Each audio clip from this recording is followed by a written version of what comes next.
All right, so now I'm going to cover Egyptian religion and the evolution of it from its pharaonic past up until Christianity. And now, as a side note, the predominant religion of Egypt is Islam. Um, but I just wanted to start off by showing this video because it's well, I just think it's always of interest sometimes to show things that are happening in the present and then kind of reflect and go back and see where cultural that even when new religions come and supplant old ways, there's also certain things that might be left over from the past. And certain cases, and in this case, this is kind of an unfortunate and yet also interesting at the same time aspect of life in modern Egypt. So the short clip here I'll just play from this lecture right here.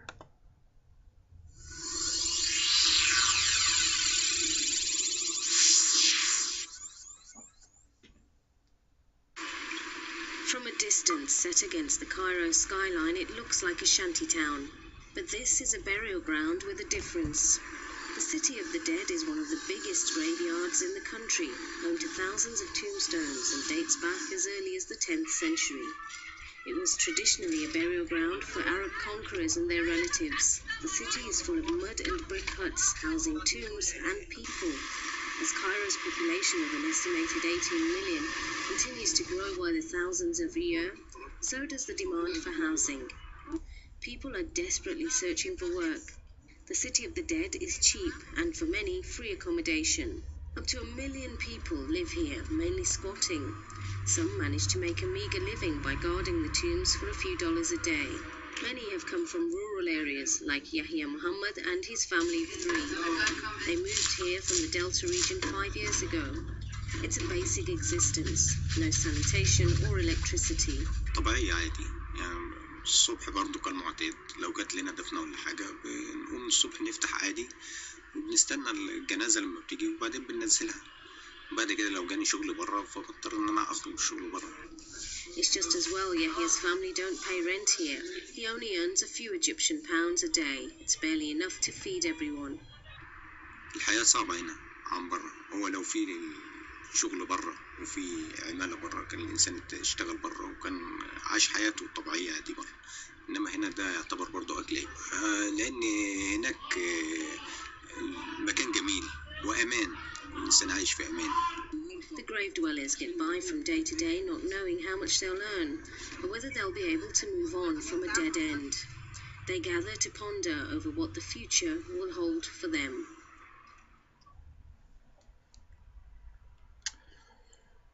So, in other words, we have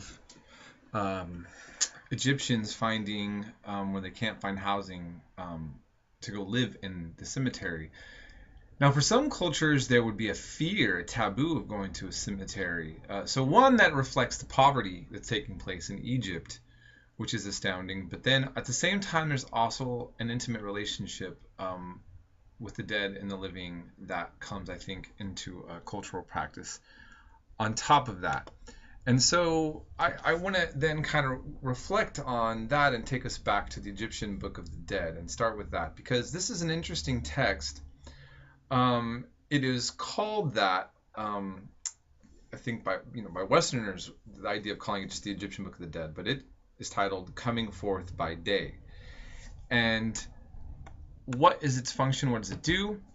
Well, it took shape around 1550 BCE in the New Kingdom period. It's not encyclopedic, and it's not. It doesn't deal with philosophical or even, should I say, even theological debates. Okay. It was written on papyrus, walls of tombs, and figures and amulets.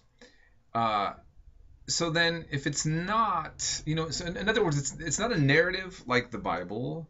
It's not having this kind of discussion about theological debates that you would see in the Quran, for example. Again, so what's going on here? The idea would be that people would go to the other world in the afterlife, and this was a long journey in life after death. They'd be facing gods, demons, mysterious locations, and potential obstacles.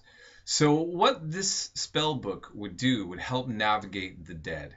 In other words, you die and you're now just being put on into a different journey, and you're going to be facing a new adventure, like going into a strange land.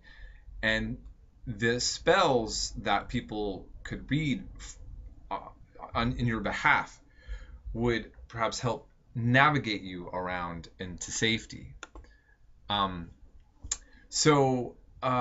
Here we see a picture of the dead, the Book of the Dead from Spell 17. There's a series of fragments. There's no theological theme, again. No separation between believers and unbelievers. So there's not, the issue is taken for granted that this is just like a different realm, and it's not no such discussion of that. I mean, if you look into the Bible and the Quran, for example, there's always people doing the wrong thing, and there's the people who should go to the true God or true religion. This is not a part of the discourse.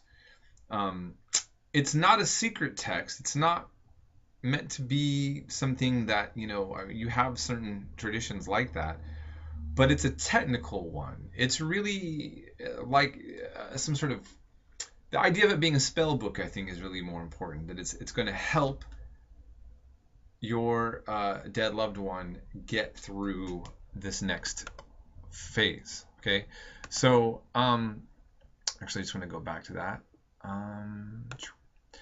Okay, so that's the essential makeup of the Egyptian Book of the Dead, and you can buy translations and copies. I have one, maybe even two. But I think it's also kind of interesting, as a side note, that you have one case where the servant, it says, "I never abused my servants." It appears that the idea would also is to convince the other world that whoever's going there didn't do bad things. Maybe you even did, but to say that you didn't, right? And so it also shows there was an ethical or a moral awareness that the people had as well. Okay, so moving on, I just kind of want to also address some of the pantheon of the Egyptian gods. So there's Mot, the personification of truth and justice, ostrich feather, which represents the truth, the daughter of the sun god Ra. Okay, so we're just going to go through a little briefly tour of these. Osiris, god of vegetation, the Nile, and the underworld. And then we have Isis, a protective goddess helping people in need, wife of Osiris and the mother of Horus. This theme, this picture of this goddess with a child nursing her has a familiar feel to it, doesn't it? We'll get to that a little bit later. Then there's Horus, the one far above man with the head of a hawk, god of the sky, protector, and the ruler of Egypt. Okay, so you see these combinations. And then there's the pharaohs, which are rulers that maintain Mot. Chaos occurs without them. That's a convenient belief system, right? Descendants of Ra, also known as Amun-Ra, the sun god, chief ruler of the heavens, and who they are incorporated into. Okay? And the Ankh, which we see a lot of, is the symbol of life. I mean, it's very interesting as well, right? Because the cross, the Christian cross, and the Ankh have similar look and a certain similar they both represent life, but in a different way, right? The Christian cross, it's Jesus dying on it, which then represents the ability to liberate humans from sin and to create all everlasting life through the sacrifice. Here, this is more or less the union of the male and the female genitalia, and it represents the aspect of life through union. But it's easy to see, the idea, the legacy of the cross has this meaning behind it. Okay. Now, what I'm doing, going away from ancient Egyptian religion, I want to take us into the conquest of Alexander the Great. And what I'm going to do is I'm going to stop right here, and I'm going to come back and revisit this phase of Egyptian religion and show how this kind of helps influence things into a direction that maybe you wouldn't expect or often do not think about.